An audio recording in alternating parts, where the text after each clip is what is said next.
This is David reporting live from CEG.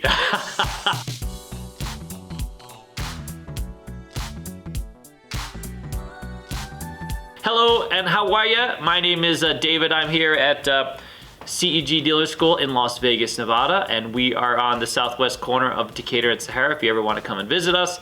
Anyways, before I get to that, I think, do I say the like and subscribe stuff at the end, or do I say it in the beginning? Just say it whenever Just say you it want. whenever. All right. So, by the way, today is all about some stories, so I got some stories I'm going to share with you guys. And so the theme today with the story is going to be old and new, and I got to sort of make this work by myself. Normally I have somebody here to kind of feed off of, but by the way, I have some fantastic stories, old and new, that's the theme. So old is about comps. So many of you have been in Vegas, you've been dealers, or you've been coming to Vegas for a long time, you know that back in the day, the comps used to be fantastic. I mean, you used to come to Vegas, play $5, you could get like a cigarette, maybe even a pack of cigarettes. So long time ago, I used to actually smoke. You go down to the Horseshoe, they used to have these little circular things, you could pull singles. If you were in a $100 bill, they throw you a pack of cigarettes all day long. If you played for even like an hour or 2 hours, the floor supervisor could write you a comp right down to, they had this fantastic little cafe, sort of down some stairs, past the Baccarat room, down some stairs. And it was fantastic. I mean, I used to stay there. It was a 24-hour thing. I used to stay there all the time. I remember a couple years ago, they finally did close it. Man, I missed that place. I forget what it was called. Some of you will comment below, maybe you'll remember, but I know those of you who have been to Vegas along, that cafe used to be a fantastic. You go to the Horseshoe, you know, you could play $5 blackjack, even dollar blackjack at the time, buying for $100. You basically got you know, free packs of smokes, free drinks all night, and a comp to this cafe. It was fantastic. So back in the day, it was a lot easier to write comps. You know, I mean, the floor supervisors had a lot of you know, privilege, a lot of liberties. They basically just had a book, and they'd be like, they put your name on it, they put an amount on the ticket. Sometimes no amount on the ticket. They give you what's called an open comp if you played enough money. They send you down so you can order whatever you want off the menu, which is kind of cool. So one time, I was literally at the Mirage. So this is many years ago, kind of mid-90s. I was playing quite a bit of money on Pai Gow of all things. I did real well. I was there for about 8 hours. I won quite a bit of money. And the supervisor was somewhat of a friend, someone I had known. And so because I was playing mostly greens and blacks, $25 and $100 checks, he gave me an open comp to the California Pizza Kitchen. And of course, when I saw it was an open comp, I realized, you know, I mean, dude, it's Vegas, dude. I played quite a bit of money. I figured, you know what, I'm just gonna go, you know, all in. I'm gonna get everything I want. And so $800 later, California Pizza Kitchen, $800. So it was, I've got pizza, of course, and then, of course, you know, they have some wines. That California Pizza Kitchen is still there to this day at the Mirage, by the way. It sits there right in the middle, right near the sports book. And it was my first, it was the first time I'd ever eaten at a California Pizza Kitchen. It was fantastic. So by the way, I showed up the very next day to play Pai Gow again, and that floor supervisor was not all that happy about the $800 comp. He got in a bit of trouble for it, so which I felt bad, of course. Not too bad, by the way. You lose a lot of money in Vegas. It's okay to get a free, you know, a free meal, a couple free meals, or to, you know, game the system a little bit. You know, the casinos do just fine. So that's sort of the old system. So the old system used to be sort of very personalized. You got to know the floor supervisor, and by the way, there was a lot of things that they would comp out. Not always, like nowadays, like every hotel you see or every resort property has all their own, you know, restaurants and bars and clubs and these kinds of things. But you know, years ago, let's say you played at, you know, you played on the Strip, you could get a comp to a restaurant off the Strip. There are quite a few restaurants that catered to, you know, these types of activities. Batista's Hole in the Wall was one of them. I actually was comped to Batista's a couple times at different casinos on the Strip. They would write it to Batista's, you show up Batista's, and it would get paid for. You'd show up in the casino's limousine, whatever the case was. That's another thing. So like transportation back in the day, you know, was a lot easier. If you needed a pickup from your house, or even if you were a local, for example, you were saying like, listen, you know, I want to play, can you come pick me up? They'd come get you. All that has changed now. Everything is point-based. A lot of the comps have sort of disappeared. Everything is built into sort of the player tracking systems. Most cases, casino floor supervisors are not able to write the comps to your name. They have to look you up in the system. The system has to generate the comp, or it has to go through, you know, the players club, this type of thing. You know, there's no more limousines that are sent to your house. I mean, of course, unless you're a huge player, but a lot of this mid-tier stuff, like the $10,000, $30,000, even $50,000 bankrolls, they don't get the same type of comping. I mean, maybe you get to be like, a diamond player, or a 5-star player, whatever their top tier is, which gives you certain allowances or certain access. But ultimately, it's less like it's less engaging. It used to be so personal. You know what I mean? Like, let's say, for example, I heard back in the day that Caesar's Palace used to have like a cruise ship type of thing where they used to give you comps to that. I'm not even sure that's even around anymore. Or you could go up to Caesar's Lake Tahoe and get some activity up there based on your play in Vegas. A lot has changed over the years, so that's a big thing with old and new. Obviously, new comps much more structured.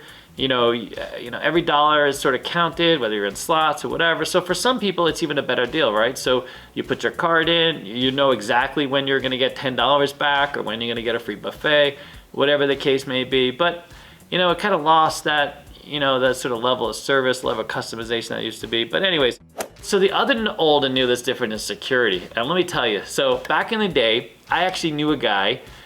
And this is sort of an example of how security used to work. So security at casinos used to be sort of very hands-on. If the casino didn't like you, they would always back up the dealer, and they would remove you. You know what I mean? They would come up and tap you on the shoulder, and they'd be like, David, I'm gonna have to ask you to exit the casino.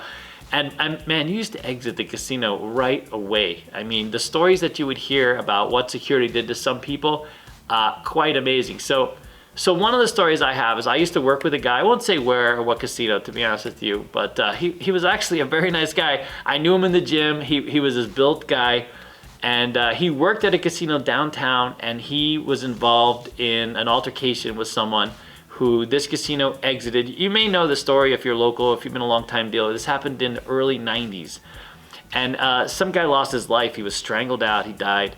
And the security associated with that ended up being convicted of manslaughter. So they went to jail, and then they came out, and one of them went back into the casino business. And I met up with him, years later. I didn't know at the time that he was involved with this, but later I found out. And this is why we tell people, like, if you want to be a dealer, there's not a lot of things that preclude you from being a dealer. Only, mostly just financial crimes. Like, if you've been convicted of a lot of other things, potentially you can, still get a gaming card. It's quite amazing that he was able to get back into gaming. But so there's a few stories about security back in the day. So as you know, security was a very sort of old school thing. They would rough you up or take you out back. I mean, a lot of that stuff even happened. I mean, many of you may have heard of the stories on the Crazy Horse too. I mean, they would take you out and you paid your bill. If you didn't pay your bill, you risked more than your money or your wallet kind of thing. Nowadays, of course, that's not a thing. Security is very professional. They have multiple tiers in the sense of like how they interact with you. Always there'll be a pair of security that deal with you if they want to exit you from the casino. Many times they'll film the altercation. They'll make sure they're recorded. They'll turn the surveillance cameras on so they know that there's no pushback. There's a lot of people running around with the phones nowadays, so everything is recorded. So it's a much cleaner kind of scenario. You don't have the kinds of issues that might have arisen back in the day. But of course, the interesting thing is back in the day, people were aware that this was a thing. Like, you just didn't mess with the casino. That was the whole thing. You went in there, you played a clean game, and you left. You had fun, you enjoyed yourself, and you left. Nowadays, you see people sort of, acting out, and, they're threatening, and they don't want to leave, and they know that they have a great sense of entitlement. They don't have to react as quickly to the security as they used to. So that's changed. There's a big old and new sort of, disconnect with respect to that. Here's an interesting story. I was working at the Fitzgerald's. I was on graveyard shift, and there were some cops that were literally on trial at the time for having, quite simply, they took a guy into a broom closet and did some things with the broom. And so they were on trial. There were two cops. One, I think, was a lieutenant or a sergeant, a higher ranking, and the other guy was a regular police officer. They were called to this casino.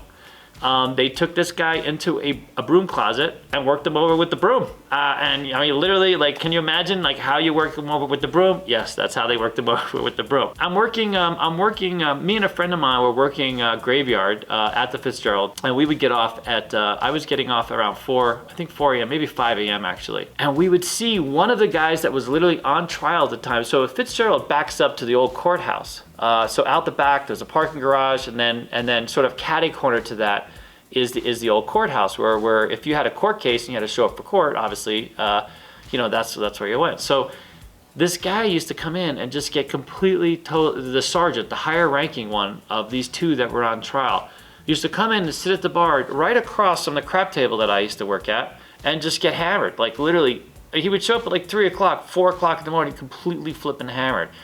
And then come 5 o'clock, as we were getting off the shift, in fact, he would leave right before us often. So a friend of mine that I worked with at the time, her name is Debbie.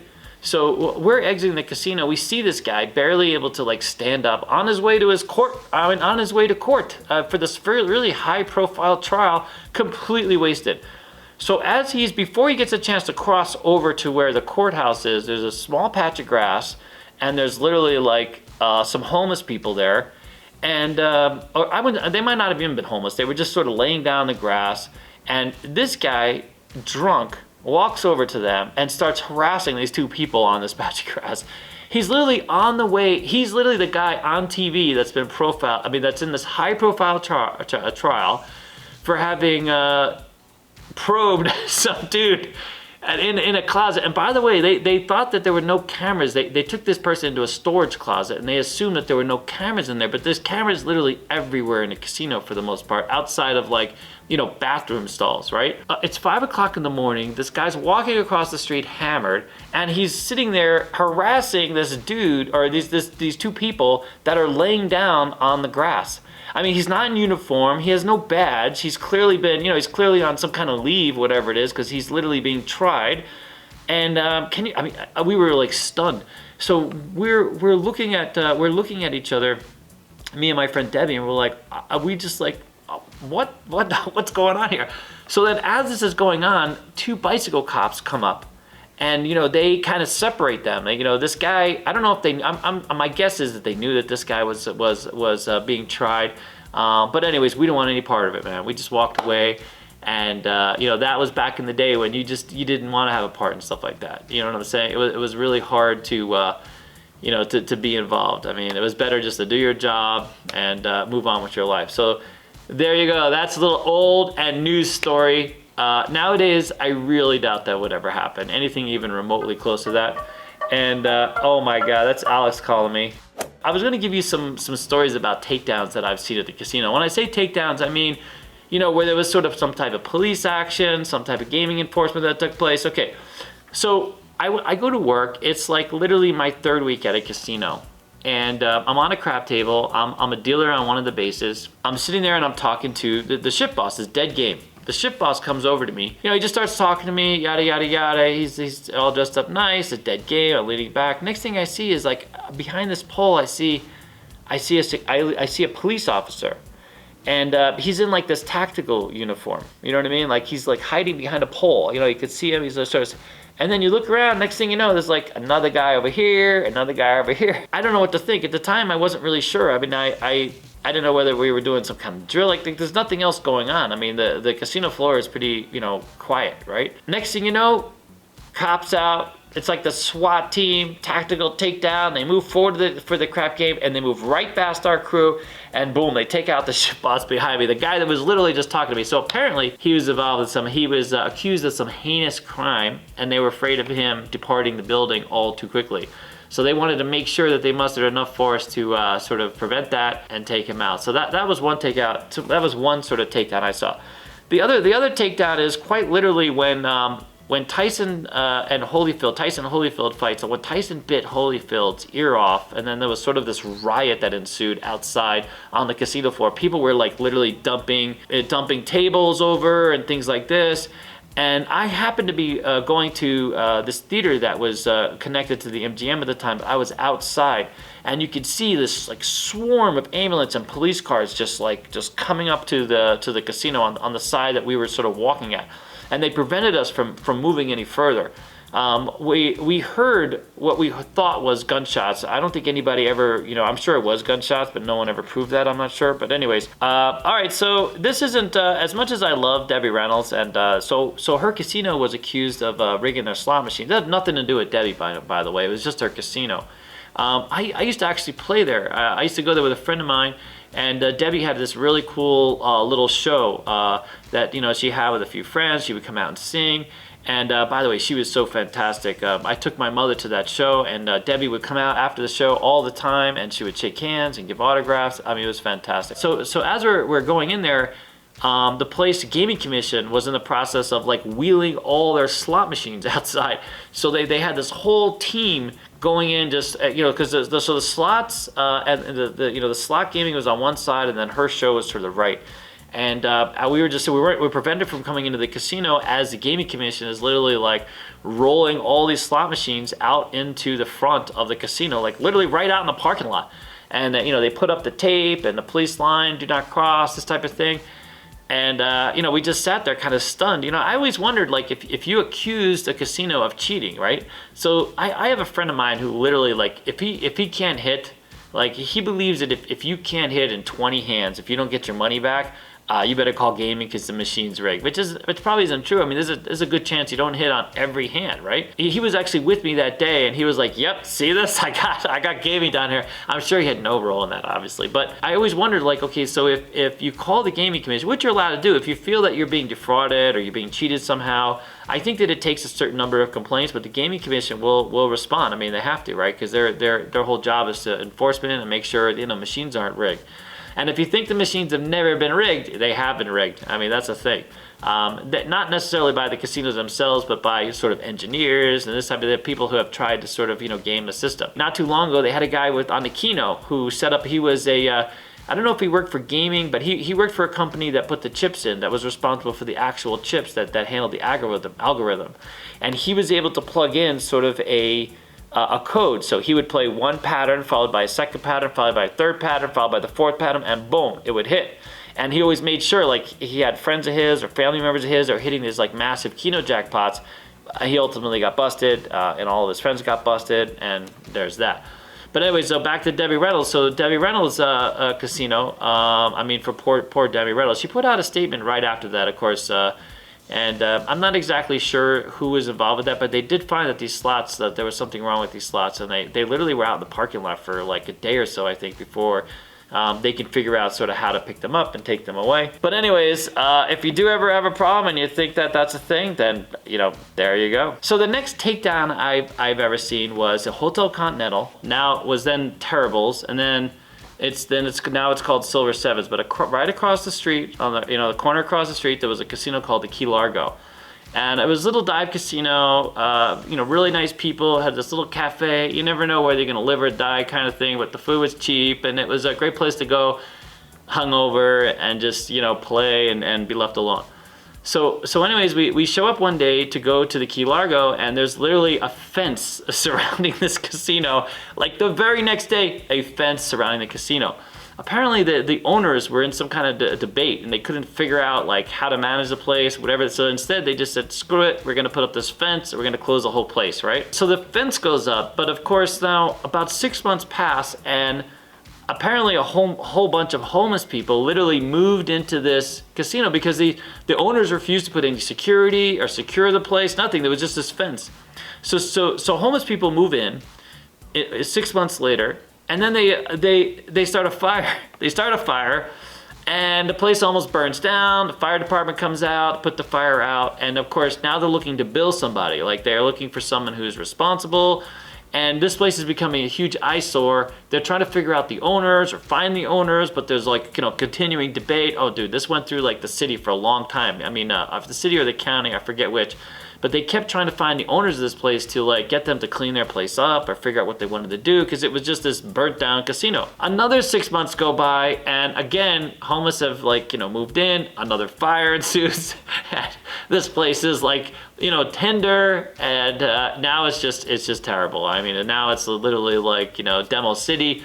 They're still trying to figure it out. Ultimately, I believe the county had to condemn the property, take it over, and then they resold it to someone. I'm not sure what's on there now, but I'm almost sure it's going to be developed. It's a prime piece of real estate. But oh my God, it's amazing, because I mean, literally like days before it got fenced up, we were there, and there was a friend of ours, or someone who became a friend, was working change. They still had change people there, so that's fantastic. They were like, yeah, like I showed up to work, and like the doors were closed. The fence was up, we couldn't even get in. It was all over. But anyways, By the way, there's a lot of stories like that. It's amazing the number of casinos that have either closed their doors, or, you know, been imploded, or, you know, have stopped working, whatever. Maybe we'll have one of these days, we'll have that. That'll be a pretty good chat. A lot of stories there. All right, guys, those are my stories. My time is out. I will have a whole bunch more stories next week, and I look forward to talking to you more. Like, subscribe, and all that stuff, and I'll see you later. Bye.